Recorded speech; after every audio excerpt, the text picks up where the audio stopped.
Big boss 8 season మొదలైంది. 14 మంది కంటెస్టెంట్లు హౌస్‌లోకి ప్రవేశించారు. వాళ్ళని కింగ్ నాగార్జున అద్భుతంగా వాళ్ళు ఇంట్రడక్షన్ ఇచ్చారు.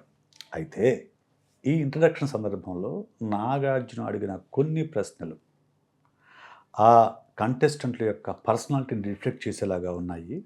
అంటే ముఖ్యంగా the purpose of life. Why you are entering into the Bigg boss?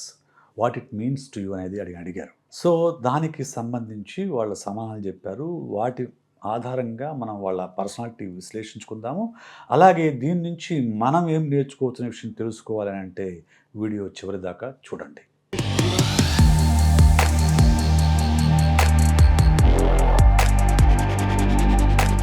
Hi! Hello! Welcome back to my channel Psy talks. నేను మీ సైకాలజిస్ట్ విశేష్.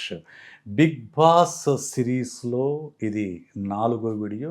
3 వీడియోలు ఆల్రెడీ చేశాను.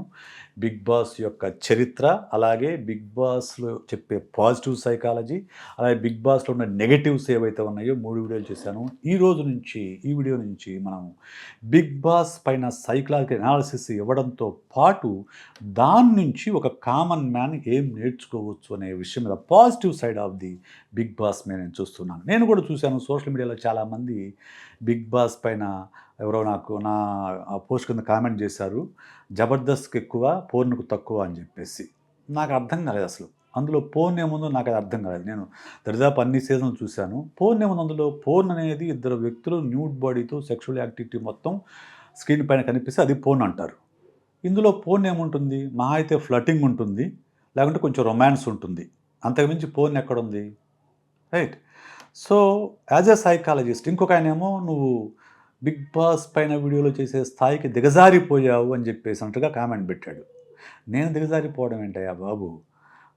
మిల్‌గ్రామ్, జింబార్డో లాంటి గ్రేట్ సైకాలజిస్ట్‌ల యొక్క ఎక్స్‌పెరిమెంట్‌ల నుంచే ఈ బిగ్ బాస్ అనేది పుట్టిందనేది ఫస్ట్ వీడియోలో చాలా క్లియర్‌గా చెప్పా. సో, జింబార్డో అన్నాడు, నాకు ఛాన్స్ ఇస్తే నేను జీవితం మొత్తం చూస్తాను ఇటువంటి రియాలిటీ షో అని చెప్పేసి. ఎందుకు?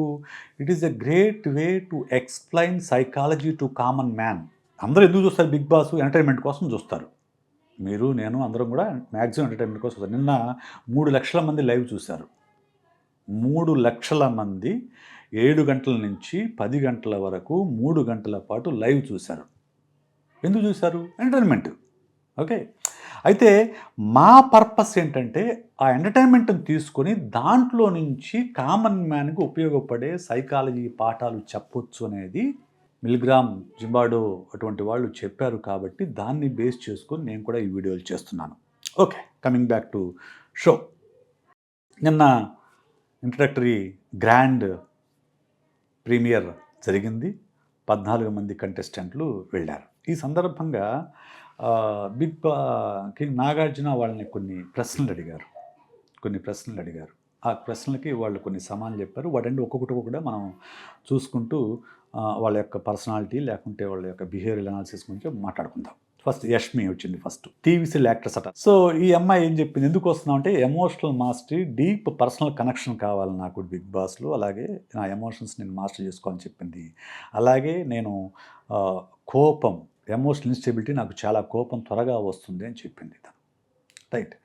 సో, అలాగే ఇతరుల యొక్క ప్రేమ, అభిమానాలు కావాలి అని చెప్పేసి తను పర్పస్‌ఫుల్‌గా చెప్పింది. తన పర్పస్ ఏంటి? Emotional mastery, deep personal connection కావాలి నాకు అని చెప్పేసి తను చెప్పింది. అది తన పర్పస్, లైఫ్ పర్పస్. దాన్ని ఎక్స్‌ప్లోర్ చేసేందుకు ఆ అమ్మాయి బిగ్ బాస్‌లోకి ఎంటర్ అవుతూ ఉంది.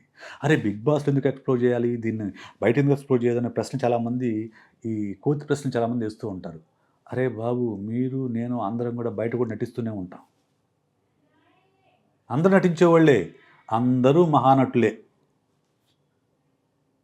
ఎందుకంటే మనము అందరి ముందు ఫెయిర్‌గా, ఫ్రాంక్‌గా మాట్లాడము.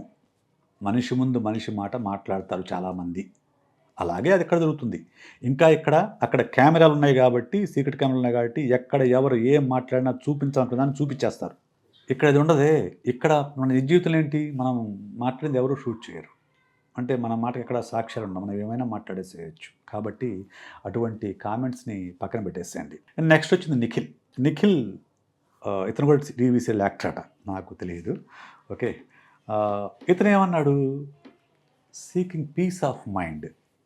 అవేర్ ఆఫ్ ఇంటర్నల్ కాన్ఫ్లిక్ట్స్ కావాలి నాకు. అలాగే కానీ బిగ్ బాస్‌లో పీస్ ఆఫ్ మైండ్ ఉంటుందా? బిగ్ బాస్‌లో ఉండనిదే పీస్ ఆఫ్ మైండ్. ఎందుకంటే అక్కడ టాస్కులు, ఎలిమినేషన్‌లు, survival instinct, conflicts, group politics ఇవన్నీ ఉంటాయి. పీస్ ఆఫ్ అతను కోరుకుని అతనికి దొరకదు. ఓకే.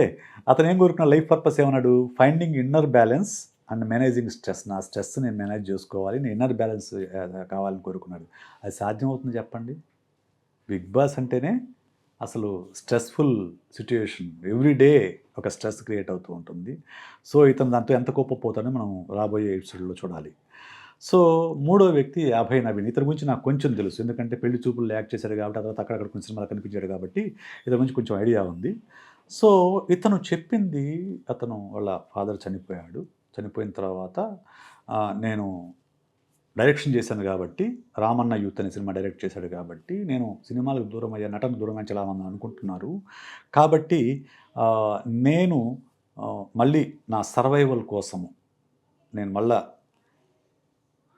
యాక్టర్‌గా మళ్ళీ సర్వైవ్ కావడం కోసం బిగ్ బాస్‌లోకొచ్చా అని చెప్పాడు. ఓకే. అండ్ నన్ను నేను ఎక్స్‌ప్లోర్ చేసుకోవడం కోసం బిగ్ బాస్‌లోకొచ్చానని చెప్పాడు. రైట్. సో, ఇతని స్ట్రెంగ్త్ ఏంటి? Emotional spontaneity and emotional vulnerability. Spontaneity strength అయితే, ఎమోషనల్ వల్నరబిలిటీ వీక్‌నెస్.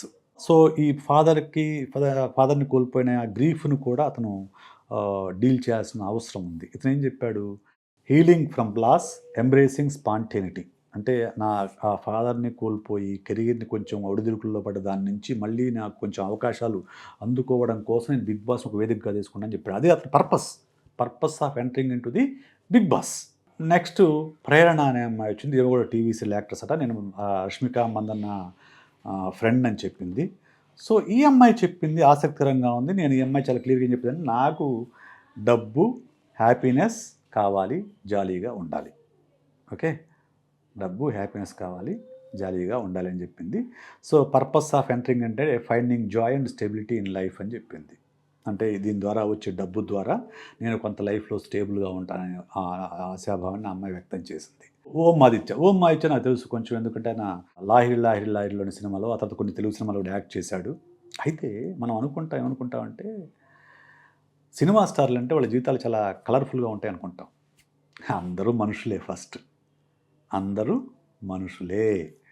అందరి జీవితాల్లో కూడా సినిమా స్టార్, ఎందుకంటే నేను కొంతమంది ఆహ్, తెలుగు సినిమా యాక్టర్లకు కూడా పర్సనల్ కోచింగ్ ఇచ్చున్న సందర్భంలో చెప్తున్నాను. సో, అందరికీ సమస్యలుంటాయి. ఇతను కూడా చెప్పాడు చాలా క్లియర్‌గా. నేను 5 నుంచి 2007 2 ఇయర్స్ పాటు డిప్రెషన్‌లో ఉన్నాను. ఆహ్, సో, దాని నుంచి మళ్ళీ తేరుకొని ఇప్పుడిప్పుడే బాలీవుడ్‌లో ప్రయాణం మొదలుపెట్టాను. కొన్ని సినిమాలకు రాస్తున్నాను. కొన్ని సినిమాలకు డైరెక్షన్ డిపార్ట్మెంట్‌లో ఉన్నాను. అలాగే తెలుగులో కూడా నన్ను రీబర్త్ తీసుకోవడం కోసం, మళ్ళొకసారి జనాలు కనెక్ట్ కావడం కోసం, రీబర్త్ కోసం నేను బిగ్ బాస్‌లోకి వచ్చాను. హ్మ్. నా పర్పస్ ఏంటంటే, నా పాస్ట్ ట్రామాస్ నుంచి బయటపడ్డము, లైఫ్‌లో నేనేం సాధించగలను ప్రూవ్ చేసుకోవడం కోసం నేనొచ్చానని చెప్పేసి చాలా క్లియర్‌గా తన పర్పస్ చెప్పాడు. నాకు చాలా కొంచెం మెచ్యూర్డ్‌గా అనిపించింది అతని రెస్పాన్స్ అనేది. నెక్స్ట్ 'సోనియా ఆకుల'. ఈ అమ్మాయి యాక్ట్రెస్.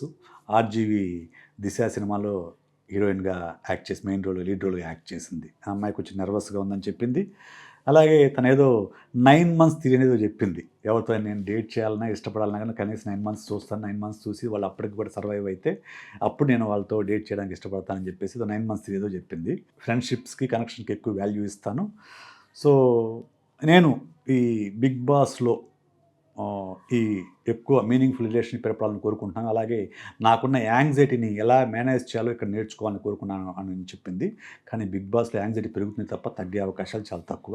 చూద్దాం తను ఎలా కోప్ అప్ అవుతుంది. నిజంగా పక్క వాళ్ళ నుంచి ఏమైనా కోపింగ్ స్ట్రాటజీస్ తను నేర్చుకుంటుందా అనేది మనం ముందు మనం చూడాలి. ఏంటి నా జీవితానికి అర్థం, పరమార్థం ఏమిటి? నేనెందుకు బతుకుతున్నాను? నేనేం సాధించాలి? ఏం అచీవ్ చేయాలి? ఎలాంటి లైఫ్ లీడ్ చేయాలి? దీనికి సంబంధించి ఒక క్లియర్ పిక్చర్ తెచ్చుకోవడం అనేది ఈ ఎపిసోడ్ నుంచి మీరు నేర్చుకోవాల్సిన పాఠం. ఎలా నేర్చుకుంటామని అనొచ్చు. సో, ఈ వీడియో యొక్క డిస్క్రిప్షన్‌లో పర్పస్ ఆఫ్ లైఫ్‌కి సంబంధించిన ఫార్మ్ ఒకటి నేను ఇచ్చాను. ఆ ఫామ్‌లో ఉండే క్వెషన్స్‌కి ఆన్సర్ చేయండి. మీ పర్పస్ ఆఫ్ లైఫ్‌ని మీరు తెలుసుకోగలరు. తెలుసుకొని ఆ పర్పస్ ఆఫ్ లైఫ్‌ని ఫుల్‌ఫిల్ చేయటం కోసం ఇక మీదట మీ ప్రయత్నాలు మొదలుపెట్టండి. అప్పుడు మీ జీవితం సుఖంగా, సంతోషంగా నడుస్తుంది. సో, ఇలాగా ప్రతి వారం నేను 'బిగ్ బాస్' సిరీస్ నుంచి, ఆ సీజన్‌లో ఉండే వీడియోస్ నుంచి, దాంట్లో నుంచి మనం ఏం నేర్చుకోవచ్చు అనే విషయాన్ని మీకు చెప్తాను. కామన్ మ్యాన్ ఏం నేర్చుకోవాల్సిన విషయాన్ని. దాన్ని మీరు ఫాలో అయితే ఈ సీజన్ అయిపోయేలోపు మీరు 15, 16 వీక్స్ ఉంటుంది. అంటే మీరు ఒక 15, 20 అద్భుతమైన సైకాలజీ పాఠాలు మీరు నేర్చుకోవచ్చు. అలా నేర్చుకోవాలనుకుంటే ఏ మాత్రం ఆలస్యం చేయకుండా వెంటనే సబ్స్క్రైబ్ చేయండి. ఎందుకంటే మీరు ఏ లెసన్ కూడా మిస్ కాకుండా ఉంటారు. సో, ఇది ఈ వీడియో చూడటం వల్ల మీకు ఎంటర్‌టైన్‌మెంట్ కూడా ఉంటుంది, ఎడ్యుకేటివ్‌గానే ఉంటుంది. సో, 2 నెరవేరుతాయి. పుణ్యం, పురుషార్థం 2 నెరవేరుతాయి కాబట్టి హ్యాపీగా వీడియో చూడండి. అలాగే ఆ ఫామ్‌ని డౌన్‌లోడ్ చేసుకోండి. డౌన్‌లోడ్ చేసుకొని ఫుల్‌ఫిల్ చేసుకున్న తర్వాత మీకు అది ఎలా ఉపయోగపడిందో నాకు కామెంట్ రూపంలో నాకు చెప్పండి. సో, అలాగే ఇలాంటి వీడియోలు చేయటం పట్ల మీ అభిప్రాయం కూడా నాకు కామెంట్ రూపంలో చెప్పండి. ఓకే. వచ్చే వారం నెక్స్ట్ మళ్ళా మరో వీడియో 'బిగ్ బాస్'తో ఉంటాను. దీంతో పాటు కామన్ వీడియోస్ కూడా ఉంటాయి. మీరేం వరీ అవ్వద్దు. మామూలు రెగ్యులర్ సైకాలజీ వీడియోస్ కూడా ఉంటాయి. సో, మీరు వెంటనే ఛానల్ సబ్స్క్రైబ్ చేయండి. మరో వారం మరో వీడియోతో మీ ముందుకొస్తాను. అంతవరకు సెలవు. నేను మీ సైకాలజిస్ట్ విశేష్.